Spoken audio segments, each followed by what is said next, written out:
So చూస్తూనే ఉన్నాం TRS party మరి ప్రచారం జోరుగా చేస్తుంది. మరి కార్యకర్తలు కావచ్చు, నాయకులు కావచ్చు, వివిధ ప్రాంతాల వాళ్ళందరూ కూడా వచ్చి ప్రచారం చేయడం ఉంది. మరి చట్టుపల్లి మండలంలో ఉన్నటువంటి ఈ యొక్క జనరల్ ఎక్స్ సెక్రటరీ మరి ప్రతాప్ రెడ్డి గారు ప్రస్తుతం మనతో ఉన్నారు. వారిని అడిగి మరి కొన్ని విషయాలు తెలుసుకోండి. చెప్పండి సార్, మీ విలేజ్ ఏ ఊరు, అలా ఎలా ఉంది ప్రచారం? మా విలేజ్ ఇంతకుముందు ఉమ్మడి కోయిలగూడెం ఉండే. రీసెంట్గా మన కేసీఆర్ జీవో ఏది గ్రామ పంచాయతీల జీవో తీసుకొచ్చినప్పుడు మాది అలాగ జీవోలో అలాగ అయింది. మాది ఎల్లంబాయి గ్రామ పంచాయతీగా ఏర్పడి ఉన్నది.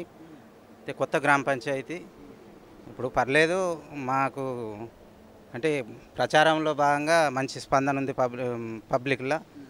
ఎందుకంటే ఈ పబ్లిక్లో స్పందన ఏందనంటే ఇంతకుముందు వచ్చిన 2018లో ఎన్నికలకు ఇప్పుడు భిన్నంగా ఉంది. 2018లో వచ్చినప్పుడు గత ప్రభుత్వాలకు చేసిన ఇది మన కూసుకుంట్ల ప్రభాకర్ రెడ్డి గారు ఎమ్మెల్యే అయినాక ఆ 5 సంవత్సరాలు చేసిన అభివృద్ధి సరిపోలేదు, మాకు మంచిగా చేయలేదు అని చెప్పేసి అవతల ఇంకో అభ్యర్థి వచ్చి రాజగోపాల్ రెడ్డి అనే మన కోమటిరెడ్డి రాజగోపాల్ రెడ్డి గారు వచ్చి పోటీ చేయడం జరిగింది.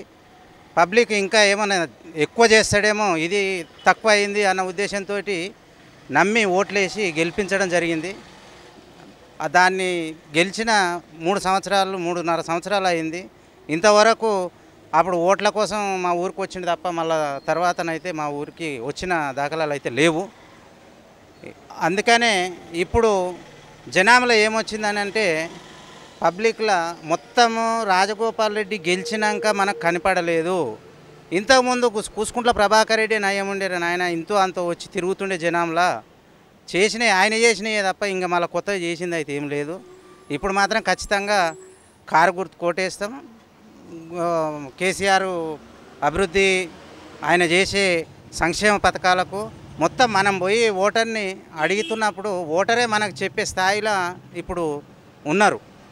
అంటే ఎందుకని అంటే ప్రతి ఒక్కరు కూడా ఎట్లా అంటే మొత్తం ప్రతి ఇంటికి ఏదో రకంగా లబ్ధి పొందిన వాళ్ళే ఉన్నారు. కాబట్టి అయ్యో పోయినసారి మేము అన్యాయం చేసుకున్నాం మా నియోజకవర్గాన్ని, ఇప్పుడు మాత్రం అట్లా చేసుకుంటే మనం మనది మనమే నాశనం చేసుకున్నట్టు అయింది. ఏదో నమ్మినాం కానీ ఆయన ఒమ్ము చేసిండు. ఆయన ఉన్న దాన్ని ఆయన మళ్ళీ వచ్చి రాజీనామా చేసి మళ్ళీ ప్రతిపక్షంలోకి పోయి మళ్ళీ ఎన్నికలు తీసుకొచ్చి, ఇప్పుడు పాలకపక్షంలోకి పోతారండి. ఎవరన్నా రాజీనామా చేస్తే నాకు అభివృద్ధి కావాలంటే పాలపక్షానికి పోయి ఏదో మంత్రులని వాళ్ళని వీళ్ళని ఏదో చేసి ఈడ నియోజకవర్గ అభివృద్ధి కోసం పాటుపడతారు ఎవరైనా. ఇప్పుడు ఈయన రాజీనామా చేసింది ప్రతిపక్షమే, మళ్ళీ పోయేది ప్రతిపక్షమే. ఇప్పుడు ఎప్పుడు కూర్చున్నా కేసీఆర్ సభలనే కూర్చోవాలి. ఇప్పుడు కూర్చున్నా, మొన్న కూర్చున్నా గన్లనే, ఇప్పుడు కూర్చున్నా గన్లనే. ఢిల్లీకి అయితే పోయి కూర్చునేది లేదు, మంత్రి అయితే అయ్యేది లేదుగా. ఇప్పుడు ఈ సంవత్సరంలో నేను అభివృద్ధి చేస్తా, మీ అభివృద్ధి కోసమే నేను రాజీనామా చేసిన అంటే చెప్పితే మస్తు చెప్పవచ్చండి. ఎవరైనా చెప్పుకుంటాం రాజకీయంగా, కానీ కొంచెం నమ్మశక్యంగా ఉండేటట్టు చెప్తే బాగుంటుందేమో అని మా అభిప్రాయం. సూపర్ సార్, మంచి చెప్పారు.